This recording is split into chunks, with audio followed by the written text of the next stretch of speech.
This one's by popular request. Brisket on an Old Smoky.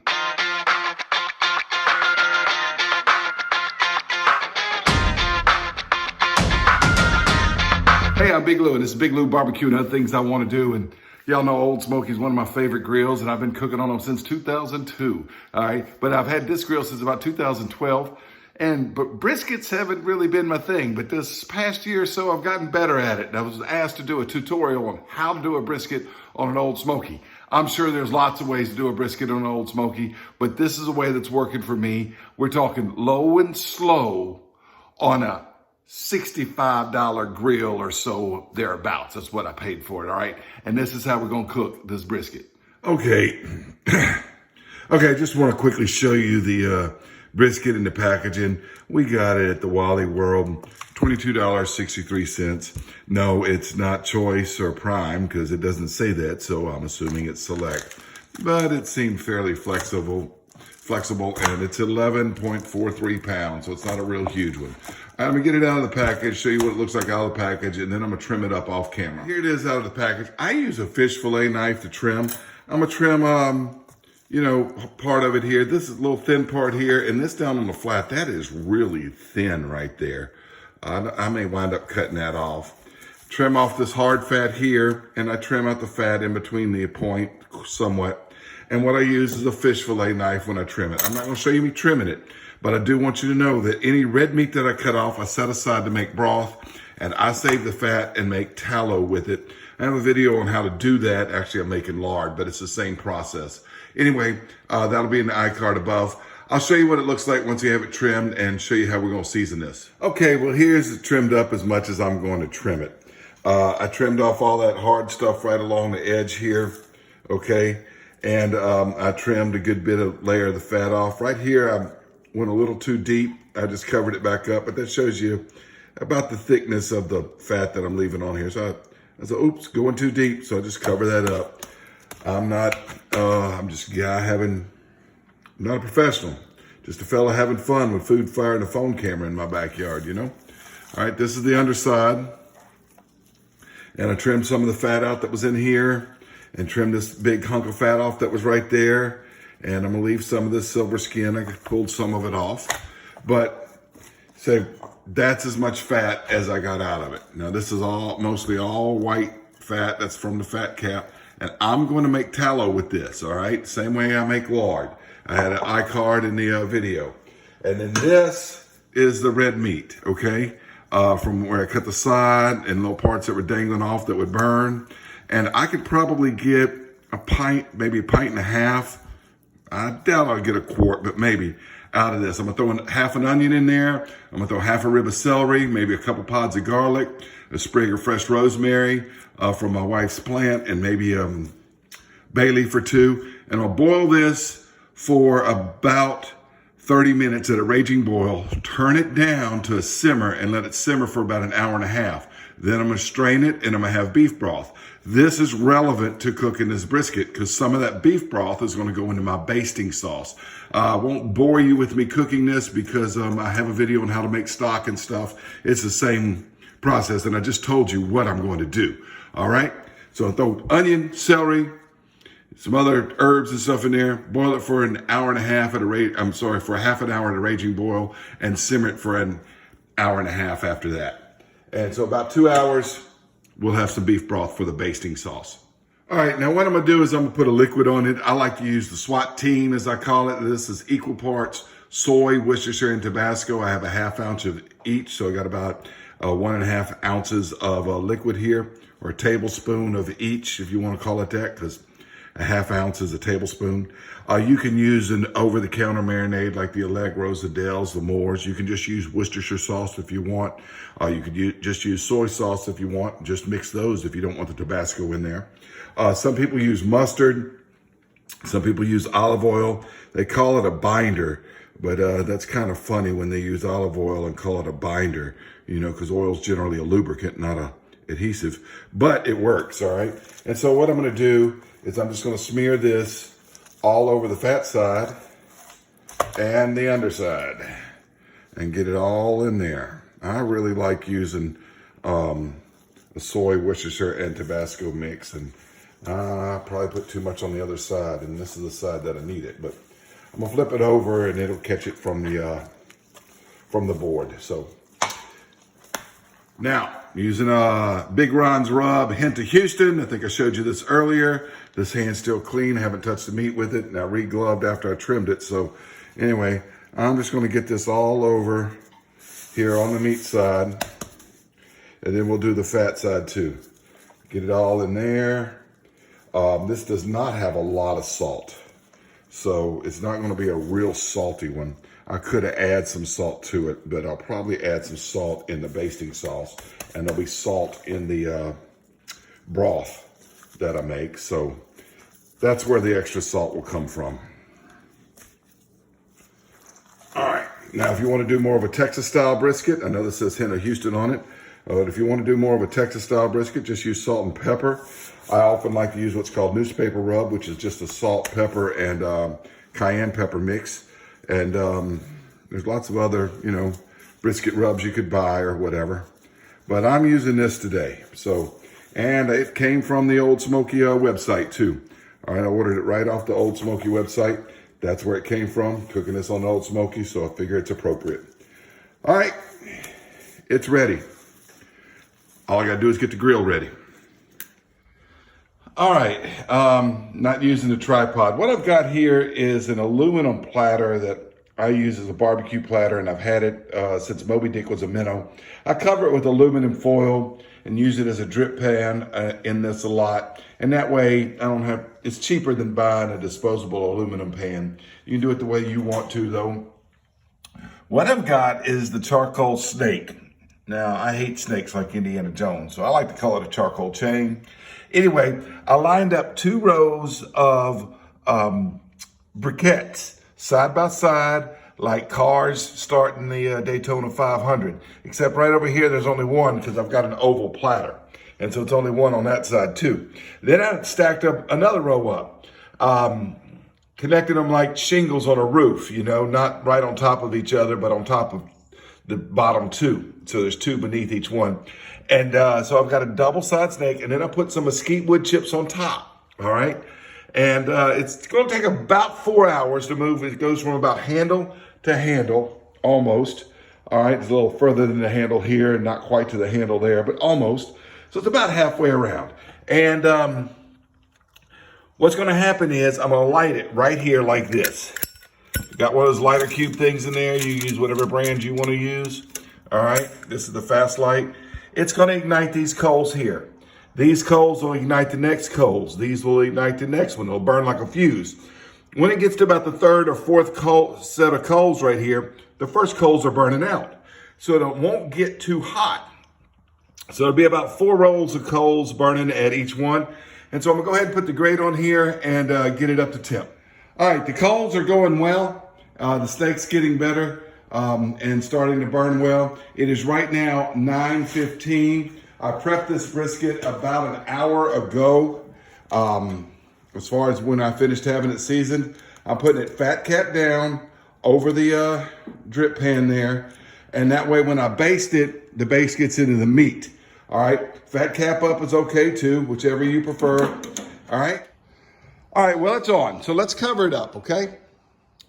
And what I've got now is I'm gonna put this hole across from where the coals are burning, all right? And that hole right there is just open just a little bit because the steak's not burning quite as well as I want it to, but it's about 9:15 in the morning. I'm going to church and I won't be back till about 1/2 noon. And normally I'd put maybe my electronic monitor in there, my ThermalWorks Smoke or something. But even if I had one of those fancy ones that you could check with an app from anywhere you are, I still couldn't do anything about it. So since I can't do anything about it, there's no reason to put the electronics in here. It's going to do what it's going to do. All right. And even if I could check it from anywhere I was, I still wouldn't check it in church. All right. So all I can do is just pray that everything's going well. All right. You can see the smoke's coming out, y'all. I think this is doing just what it's supposed to do. I'm looking at my thermometer there. It's just above 200 and it smells normal to me. So this is what I'm expecting. I just went in the kitchen and I put together this basting sauce, mop sauce, whatever you want to call it. It's about an ounce of the beef broth that I made up, about an ounce of Worcestershire sauce, equal parts each, and then about a teaspoon or so of that Big Ron's rub. Whatever rub I'm using is what I put in my little mop sauce, and that's all I do. You can do it however you want to, you know.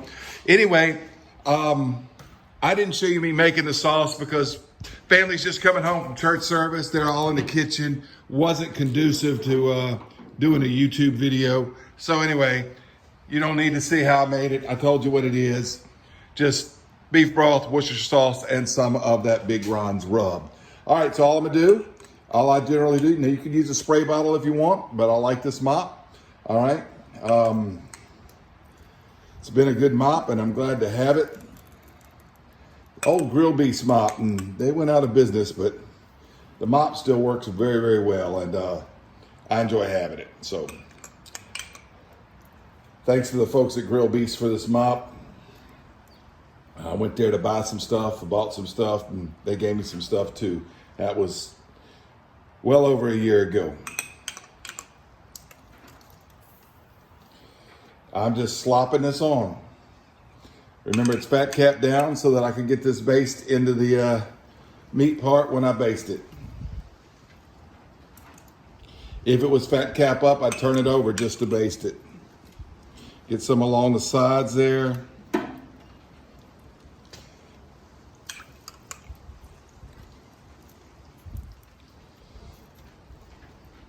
Now I'm gonna go put the cap on this, and we'll use some more of that when it's time to baste again. But you can see it's looking moist and not as dried out now. All right, it's about 2 in the afternoon now. Like I said, I didn't watch this morning, and the steak is almost burned out over there.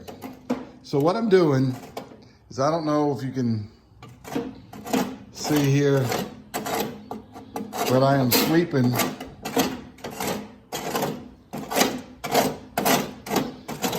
that away from those holes and clearing out any ash along the edge here, because on the Old Smoky, you got that plate instead of a grate. So the air can get through here. And we're gonna add more coals to those lit coals, and the snake's gonna start running back the other way here. You wanna be very careful putting your hands in there. I just kinda chuck them in, and I don't really worry about lining the snake up quite so much. And I get these tongs, and I just put them where I want to. And I'm gonna go ahead and fill it on in this way.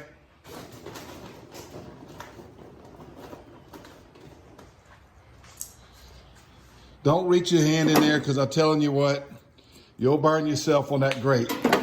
Just drop them in. Get some long tongs and just kind of arrange them in a pile. The steak will start burning back the other way. Anyway, the coals are burning over here. And you can certainly, don't know if you can tell that they're gray or not, but they're burning here. You can see the smoke coming off of it, and it's gonna start to burn back this way. Now this steak is not lined up as even, so it may not burn quite as evenly, but most of the rest of this cook, the brisket will be wrapped, but it's not time to wrap it yet. So I wanted to say that the flip side grate really helps out. In the days before I had the flip side grate, I'd have to take the grate off or really work these thin tongs through there. So this makes it a whole lot easier for cooking a brisket. That's what it's looking like. I'm probably gonna mop it one more time. I'm gonna go take a Sunday afternoon nap. I haven't put the electronics on it. Now I'm just trusting it to do what it does. All right, it's just about after 4. The temp is running just under 250, according to my dial on the top, but it has been cooking slower than I want. Now I checked it just a few minutes ago, and it was running at the 151, 152. I'd rather it be in the low 160s than the low 150s, but we need to eat. So I'm gonna wrap it up, and I'm probably gonna add some lit coals to that here in a moment. And but let's get it wrapped up, okay? All right, I'm just gonna lift it up right like this, get a good hook in it. You see it's still tough. Set it in this pan. Now, some people argue about shiny side in, shiny side out. I got one piece shiny side out, one piece shiny side in. You know why? Because I don't really care. Now, this is that basting sauce we had earlier. I did store it in the refrigerator for the last several hours. And then I heated it in the microwave because I don't want to pour cold liquid on my hot brisket. So we're just gonna get this all packed in. Uh-oh. I'm gonna have to redo it. My aluminum foil tore right there. So I'm gonna have to go get me another sheet of aluminum foil. Sometimes things don't have, so I'm just gonna leave that pan on there like that. Cover it up a little bit and I'll be right back.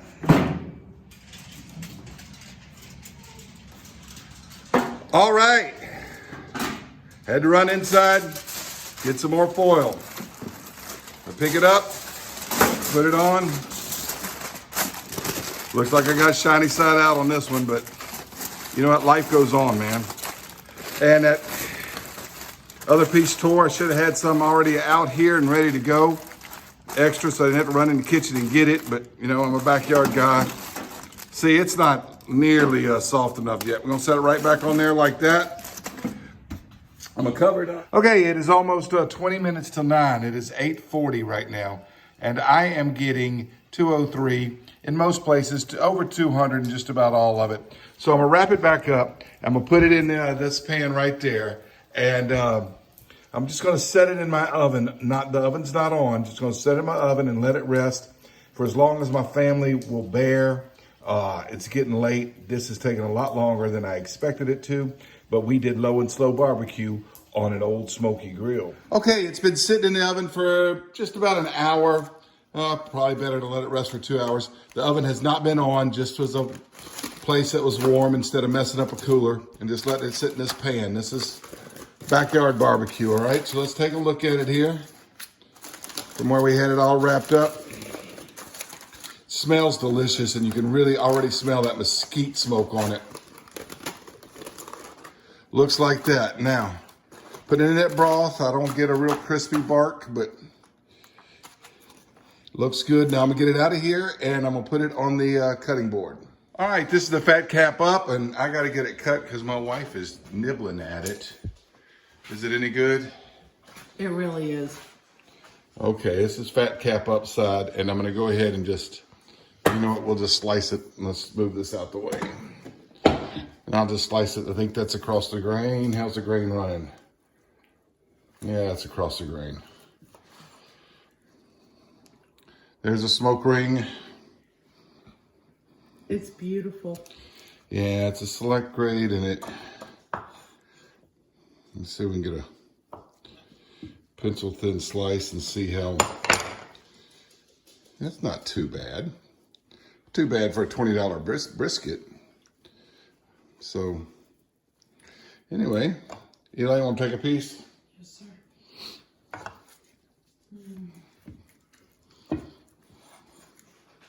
I'm going to slice right through the middle here so you can see what it looks like there.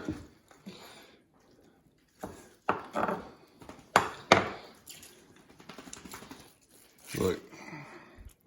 I'm going to separate the point and the flat. We're going to cut this up, guys.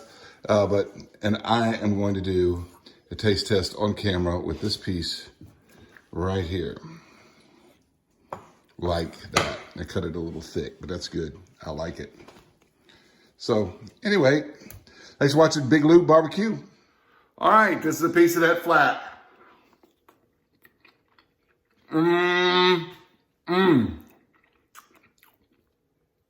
Not the most tenderest brisket, but it is select. And we got it at Walmart. And probably could have let it rest a little bit more. That Big Ron's rub is really good on here. My wife had described it as peppery. They've both tried it first. This is the first time I've tried it. There's a piece of the point. So there's the flat I was eating. There's a piece of the point. Well, not as tender.